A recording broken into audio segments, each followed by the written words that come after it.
ನೋಡಿ ಇವತ್ತು ನಮ್ಮ ಮಾವರ ಮನೆಗೆ ಬಂದಿದ್ದು.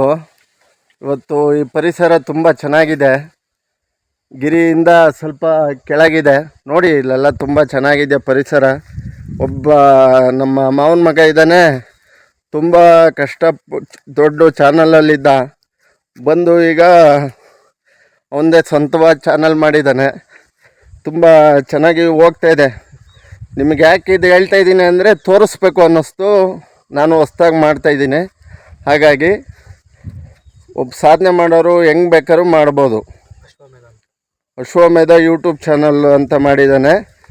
ಒಬ್ಬ ಮನಸ್ಸು ಮಾಡಿದರೆ ಏನು ಮಾಡಬೇಕು ಅನ್ನೋದನ್ನ ಈಗ ನೋಡಿ ಕಲಿಬೇಕಾಗುತ್ತೆ. ನಾವು ನೋಡಿ ಸ್ವಲ್ಪ ನೀವು, ಆಯಿತಾ? ತೋರಿಸ್ತೀನಿ.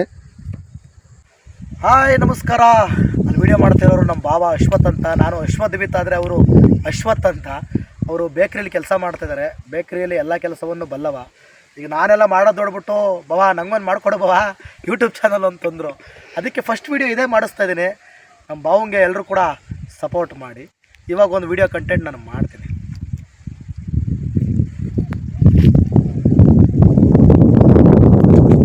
ನಮಸ್ಕಾರ, ನೀವು ನೋಡ್ತಾ ಇದ್ದೀರಾ ಅಶ್ವಮೇಧ. ನಾನು ಅಶ್ವದ್ವಿತ್. ಸೌಜನ್ಯ ಶಾಪ ಯಾರಿಗೆಲ್ಲ ಬೇಕು? ಸೌಜನ್ಯ ಶಾಪ. ಸೌಜನ್ಯ ಅಂತಂದರೆ ಅದೊಂದು ಶಕ್ತಿ. ಸೌಜನ್ಯ ಬರೀ ಹೆಣ್ಣಲ್ಲ. ಸೌಜನ್ಯ ಅಂದರೆ ಅದು ಒಂದು ಶಕ್ತಿ. ಸೌಜನ್ಯ ಅಂದರೆ ಯುಕ್ತಿ. ಸೌಜನ್ಯ ಅಂತಂದರೆ ಮನುಷ್ಯಳಲ್ಲ. ಸೌಜನ್ಯ ಅನ್ನೋದು ಕೂಡ ಈಗ ಒಂದು ದೇವತೆಯಾಗಿ ಬದಲಾಗಿರುವಂತಹ ಒಬ್ಬ ತಾಯಿ. ಸೌಜನ್ಯ ಕೇವಲ ಸೌಜನ್ಯ ಆಗಿ ಉಳಿದಿಲ್ಲ. ಈಗ ಸೌಜನ್ಯ ತಾಯಿ ಚಾಮುಂಡೇಶ್ವರಿಯ ಅವತಾರ ಅಂತಂದರೆ ತಪ್ಪಾಗಲಿಕ್ಕಿಲ್ಲ. ಎಲ್ಲ ಕೇಸ್ಗಳು ಬಯಲಾಗುತ್ತೆ. ಎಲ್ಲ ಕೇಸ್ಗಳು ಕೂಡ ಇದಾಗುತ್ತೆ. ಪ್ರತಿಯೊಂದು ಕೇಸು ಒಂದು ಹುಲ್ಲು ಕಡ್ಡಿ ಅಲ್ಲಾಡಿದ್ರು ಕೂಡ ಸಿಕ್ಕಾಕೋತಾರೆ. ಹೆಂಗೆ ಮಾಡಿದ್ರು ಸಿಕ್ಕಾಕೋತಾರೆ ಸ್ವಾಮಿ.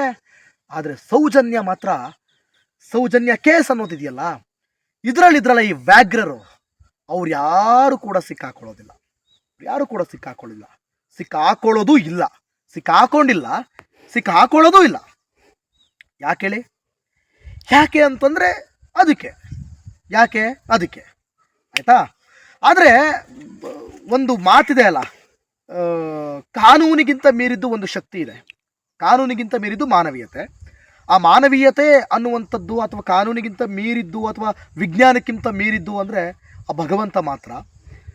ಆ ಭಗವಂತ ಕೊಡೋ ಶಿಕ್ಷೆನ ಯಾರೂ ಕೂಡ ಊಹೆ ಮಾಡಲಿಕ್ಕಾಗಲ್ಲ. ಶಿಕ್ಷೆ ಅಂದರೆ ಏನು ನಿಮ್ಮ ಪ್ರಕಾರ? ಹೊಡೆಯೋದಾ, ಬಡಿಯೋದಾ, ಅಥವಾ ಜೈಲಿಗೆ ಹಾಕೋದಾ, ಅಥವಾ ಈ ಸ್ವರ್ಗ ಮತ್ತು ನರಕ ಕಾನ್ಸೆಪ್ಟಾ? ಅಲ್ಲ. ಶಿಕ್ಷೆ ಅಂತಂದರೆ ಹೋಗೋ ದಾರಿಯಲ್ಲಿ ಒಂದು ಮುಳ್ಳು ಚುಚ್ಚಿದ್ರೂ ಶಿಕ್ಷೆನೇ.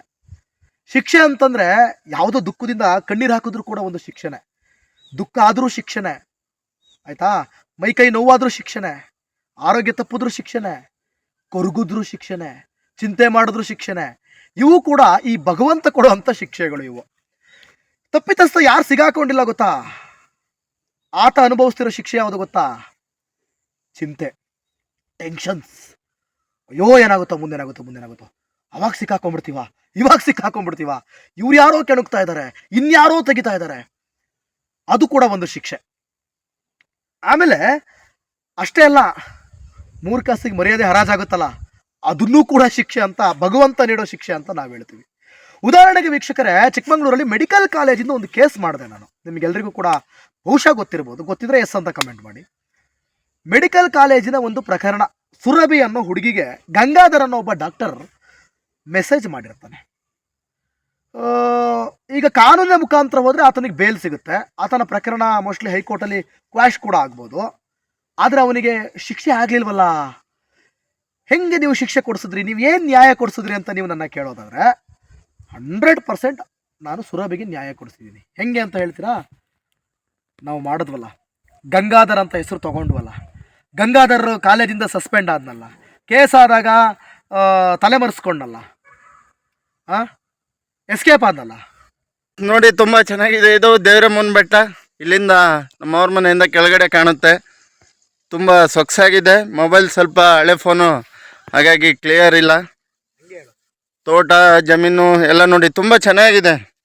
ಹಳ್ಳೀಲಿ ತುಂಬ ಚೆನ್ನಾಗಿ ವಾಸ ಮಾಡ್ಬೋದು ನಾವು. ಸಿಟೀಲಿ ಒಂದು ಮನುಷ್ಯಗೆ ಜೀವನ ಮಾಡ್ಬೇಕು ಅಂದ್ರೆ 1,000 ರೂಪಾಯಿ 2,000 ರೂಪಾಯಿ ಬೇಕೇ ಬೇಕು. ಹಾಲು ಹಣ್ಣು ಹಂಪಲು ಖರ್ಚು. ಆದರೆ ಇದು ಓಪನ್ ಸ್ಟುಡಿಯೋ ತುಂಬ ಚೆನ್ನಾಗಿ ನಡೀತಾ ಇದೆ. ನೋಡಿ ಹಸಿರು ಮರಗಳು, ಸಿಲ್ವರ, ಕಾಫಿ, ಸಪೋಟೊ ಎಲ್ಲ ಇದೆ. ದನ ಕಟ್ತಾರೆ ಇಲ್ಲಿ, ಮೇಕೆಜೋಳ ಹಾಕ್ತಾರೆ. ನೋಡಿ ನೇರಳೆ ಮರದ ಕೆಳಗಿದೆ ಈ ವ್ಯಕ್ತಿ. ಇಲ್ಲೇ ಕುತ್ಕೊಂಡು ಯೂಟ್ಯೂಬ್ ಚಾನಲ್ ಮಾಡಿ 44K ಸಬ್ಸ್ಕ್ರೈಬ್ ಮಾಡಿ ಹೆಂಗೆ ನೆಗಾಡ್ತಾ ಇದ್ದಾರೆ ನೋಡಿ. ಜನಗಳಿಗೆಲ್ಲ ಮಾತಾಡ್ಕೊಂಡು ಟ್ಯಾಲೆಂಟ್ ಇರ್ಬೇಕಷ್ಟೇ. ನೋಡಿ ಕೃಷ್ಣ ಇಲ್ಲೇ ಇದ್ದಾನೆ, ಹಂಗಾಗಿ ನನ್ನ ಪ್ರಕಾರ ಆಗಿರ್ಬೋದು ಅನಿಸುತ್ತೆ. 44K ಸುಮ್ಮನೆ ಆಗಿಲ್ಲ. ನವಿಲ್ಗರಿ ಇಲ್ಲೇ ತೇಲಾಡ್ತಾ ಇದ್ದಾವೆ ನೋಡಿ guys. Thank you, bye bye.